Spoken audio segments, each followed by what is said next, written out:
Boa tarde, professor. O nosso grupo é composto pela Amanda, que sou eu, a Cindy e o Jeffrey. Nós vamos falar sobre o método de ressuprimento de estoque. Nós temos 3 propostas apresentadas e temos 2 métodos que foram necessários falar, o da revisão periódica e o do ponto de ressuprimento. Então, começando pelo ponto de ressuprimento, a Cindy já vai apresentar o primeiro case.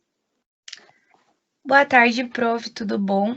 Então, eu vou explicar aqui como foi que a gente implementou, né, para a problemática que o prof passou, a aplicação do método nível de ponto de ressuprimento. Então, utilizando aqui as previsões de demanda, foram colocadas aqui em cima, né, utilizando o estoque físico que foi dado também no exemplo.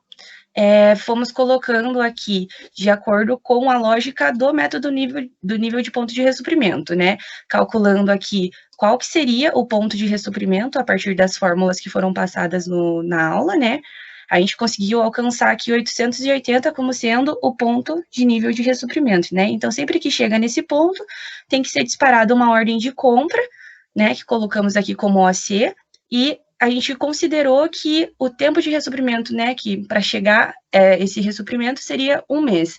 Então, nesse mês aqui em novembro, já tinha passado, né, do ponto de ressuprimento, estava abaixo, então foi lançada uma ordem de compra, considerando 1 mês de tempo de ressuprimento, veio aqui para dezembro e já o estoque ficou acima do ponto de ressuprimento. Para o próximo mês, com a demanda, ele também passou do ponto de ressuprimento, foi necessário mais uma ordem de compra, chegou o ressuprimento, ficou acima o estoque, tudo ok. Para o próximo mês também passou aqui, foi lançada a ordem de compra, chegou aqui o ressuprimento, e aqui só foi necessário mais uma ordem de compra no mês de junho, e a demanda deu uma diminuída bem boa, né? Então, essa ordem de ressuprimento foi lançada, foi ressuprido aqui em julho, e passando aqui, só foi necessário uma nova ordem de compra lá em dezembro, que passou do ponto do nível de ressuprimento calculado, né? Aqui, a quantidade de ressuprimento, ela é fixa também, então, a cada ordem de compra, quando vinha exatamente a quantidade que foi calculada, também baseada nas fórmulas que o prof passou. Aqui está o nosso gráfico do método. E agora a gente vai falar um pouco sobre a aplicação do outro método. Então, professor, falando um pouco do método de revisão periódica, que difere do nível de ressuprimento, o nível de ressuprimento, ele trabalha com um valor fixo, uma vez que a gente já tem esse cálculo pronto, e a partir disso, nós geramos a ordem de compra, ela chega, e aí nós só pedimos quando esse estoque está no fim. Então, isso é considerado um intervalo irregular.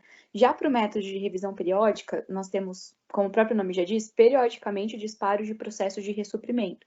O que ele vai ter de diferente do ponto de ressuprimento, do nível de ressuprimento, é que ele sempre gera em dias, depende do que a empresa vai considerar, mas num tempo fixo. Já a quantidade não, porque ele sempre vai avaliar o que tem disponível no estoque naquele momento e vai pedir a quantidade necessária para suprimento. Então, para esse caso, nós tivemos três propostas, uma de melhoria e a outra de melhoria em cima do primeiro case. Nesse caso, o que nós temos? Que nós geramos a ordem de compra em outubro, já tivemos a quantidade de ressuprimento, que é o intervalo de reposição, que já teve a ordem gerada depois, o tempo de ressuprimento, que foi a chegada do produto na fábrica, já em dezembro, e nós consideramos o QR como um ponto fixo para todas as demais ordens que nós geramos, ou seja, a quantidade suprida foi só considerado 600. E como nós vimos, nós consideramos tanto o ponto fixo, né, não ponto porque ele não tem ponto de ressuprimento, mas nós consideramos tanto a quantidade de ressuprimento fixa e consideramos o tempo fixo, conforme dado denunciado, e nós tivemos o negativo a partir de fevereiro, que a gente não conseguiu suprir até o dezembro do final do ano mesmo. Nesse caso, nós trabalhamos com 2 propostas. Uma, o Jeffrey vai iniciar agora, que é todo esse estudo embaixo desse caso, e uma outra proposta considerando o forecast. Como a gente pode ver no gráfico do lado, nós tivemos um estoque físico muito abaixo além da nossa demanda. Então, nenhum estoque de segurança foi o suficiente para suprir. Então, a gente já veio com a primeira proposta e em seguida eu já apresento a segunda que nós trabalhamos. Então, com base nisso, professor, a gente fez alguns testes aqui, né, tendo alteração. Você pode subir um pouco, sim, só para eu comentar rapidinho. A gente fez alguns testes mudando aqui o tempo, né, do ressuprimento, onde ele entraria. Então, iniciando em setembro, iniciando em outubro, para ver se a gente ia conseguir chegar em algum resultado melhor. Depois dessa análise, né, que com a mudança da entrada dele e também com o estoque de segurança, a gente pensou em definir um estoque de segurança com algum parâmetro, né? Então a gente definiu que o estoque de segurança ele seria 2 vezes a retirada média, então 2 vezes a nossa demanda média. Com isso a gente chegou no estoque de segurança de 680 unidades. Aqui no nosso último teste que a gente fez, a gente chegou num resultado bem bacana, que foi com o início, né, da nosso ressuprimento em outubro. Então, a gente considerou que a gente teve, né, um pedido de compra no mês anterior, no mês de agosto, e com isso, né, chegou ali no estoque físico, tendo um total de 2.080 unidades. Bom, partindo disso, então, a gente teve ali, depois disso, a primeira ordem de compra, onde o nosso estoque, considerando, né, a demanda, foi ressuprido somente ali no mês de janeiro. Nosso estoque ficou em 1.750. E ali, quando ele chega novamente com o pedido de compra, a gente definiu, né, os tempos fixos para o pedido de compra, né, o tempo de ressuprimento e o período de ressuprimento sempre os mesmos, né, a gente percebeu que no mês de março a gente encostou ali, né, a gente chegou ali nesse estoque de segurança que a gente definiu. Então a gente pensou, será que a gente aumenta esse estoque para daí, né, o ressuprimento acabar sendo maior e aí a gente não ter, né, esse problema chegando ali a usar o estoque de segurança? A gente definiu que não, que a gente ia ter, né, esse estoque de segurança sendo atingido, até porque a gente tem um aumento muito grande ali do nosso estoque físico e a demanda ela chega a cair até nos próximos meses, né? Então a gente teria um estoque de físico muito grande para uma demanda que não ia crescer, né? Pelo menos não estava prevista um crescimento nos próximos meses.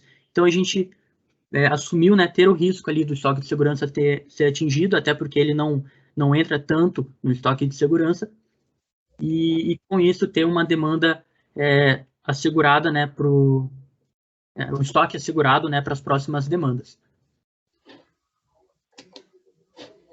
Perfeito, Jeff. Então, agora falando para o nosso case, né, professor, a terceira proposta que a gente trouxe aí para também o método de revisão periódica, nós decidimos que a quantidade de ressuprimento ela não ia ser mais um ponto fixo, uma vez que ele sempre vai considerar o que ele precisa suprir para aquele forecast. Então, a gente pode ver que ali nós tivemos o primeiro ressuprimento já em dezembro, que supriu. Antes disso, a tabela estava negativa, então já supriu os negativos que nós tivemos de dezembro para frente, e deu em fevereiro um outro negativo. Então, ali nós vamos considerar mais um suprimento de em dezembro nós vamos considerar, ao invés de um suprimento de 600 unidades, nós vamos considerar de 1.200. Perfeito, Cindy, obrigada. E a partir disso, quando nós chegamos, a gente vê que esse negativo ali ele já não vai existir mais, e quando nós chegamos em março, que é a nova quantidade de ressuprimento, nós vamos considerar 1.800 unidades para ele não ter mais esse negativo que apareceu no primeiro caso até o final do ano. Então, professora, apenas para finalizar, depois dos 3 cases apresentados, o que nós temos aqui como conclusão é que do primeiro método de nível de ponto de ressuprimento, o PR, nós temos um estoque total de 16.900. Já no método de revisão periódica, o primeiro método que nós consideramos o QR, um ponto fixo, e o tempo também, menos 4.040. Já o caso do Jeffrey, que ele apresentou, também pela revisão periódica, nós tivemos um estoque total de 23.560. E por último, que nós consideramos já todo o forecast e pedimos antes para evitar os negativos, nós tivemos um estoque de 15.760. Então, nesse caso, após todos os cases apresentados, nós concluímos que o melhor método para o nosso estoque, para nível de ressuprimento, é o de revisão periódica. Obrigada, boa tarde.